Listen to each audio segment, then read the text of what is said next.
Good morning, everybody. My name is Akriti Soni, and I'm a PGY1 internal medicine resident at St. Vincent Hospital, Worcester, Massachusetts. And today, I'll be talking to you about acute liver injury in the setting of rhabdomyolysis. Acute liver injury can be multifactorial. However, transaminitis in 1000s always raises an alarm amongst healthcare workers. It is evidence suggested that transaminases can be elevated in patients with rhabdomyolysis due to muscle release of these enzymes, but this often causes confusion with liver disease. Studies have shown that even in known cases of rhabdomyolysis, healthcare workers often tend to do additional workup for liver disease, including biochemistry, serology, and hepatobiliary imaging. And more often than not, all of these come back to be negative and normal, with the most common abnormality being consistent with hepatic steatosis.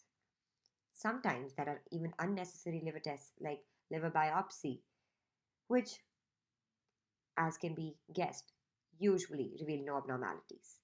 And it's noticed that as a corollary of over-investigating for liver disease, there could be a failure to recognize and investigate true muscle disease.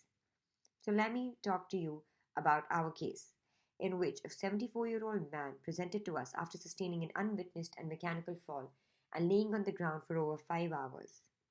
His physical exam showed unremarkable vitals, but multiple bruises on his torso and extremities, and limited range of motions of the right shoulder, arm, and legs. Stroke protocol was followed, and a cerebrovascular accident was ruled out. His labs reflected an intrarenal pattern of AKI with creatinine levels of 2.25, and then the bomb dropped, and CK levels came back with alarmingly high number of more than 40,000. Which made us without doubt diagnose the patient with rhabdomyolysis. Aggressive fluid resuscitation was initiated. Unfortunately, the patient became oliguric and developed hyperkalemia, necessitating dialysis.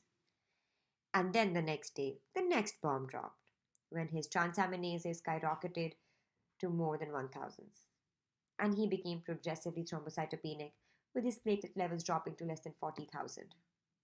However, now I would like to redirect your attention and bring to your notice that during the entire hospitalization, his bilirubin, his INR, ALP, and LDH were all within normal limits. Still, we did a viral hepatitis, a tox screen, a tick-borne disease, HIT, and DIC panel workups, and they were all negative. And we noticed that with regular dialysis and supportive care, not only did his CK levels decline, but the AST and ALT also started returning to normal baseline. And as the kidney function slowly improved, platelet levels also returned to normal. It is found that there are 4 major causes for transaminitis more than 1000: viral, vascular insult, toxigenic, or autoimmune. A viral hepatitis can most likely be ruled out with a viral hepatitis panel. With the LDH levels being normal, this case was unlikely to be due to an ischemic insult. And as far as autoimmune hepatitis is concerned, there more often than not is a history of autoimmune diseases in the patient, or maybe a positive ANA. That leaves us with toxigenic hepatitis. And elevated CPK is a toxin that not only leads to AKI, but has also been hypothesized to cause oxidative stress-induced liver injury. We need to remember that AST is a ubiquitous systolic and mitochondrial enzyme, which is also found in skeletal muscle, kidney, brain, lungs, etc. It is seen to be elevated in muscle injury even in the absence of hepatic injury. And although ALT is more specific to the liver, it is also found in other organs. And though its rise in rhabdomyolysis is not as high as AST, it does show elevations, which can also be seen in our case, where the levels of AST went up to as high as 1500, but ALT went up to 600s. ALP, INR, and bilirubin are better predictors of the synthetic function of liver, and in most cases like ours, tend to be normal.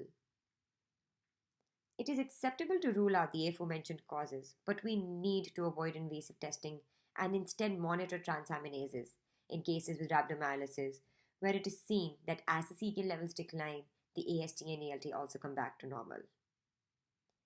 Thank you everyone for listening in, and I hope you have a great day ahead.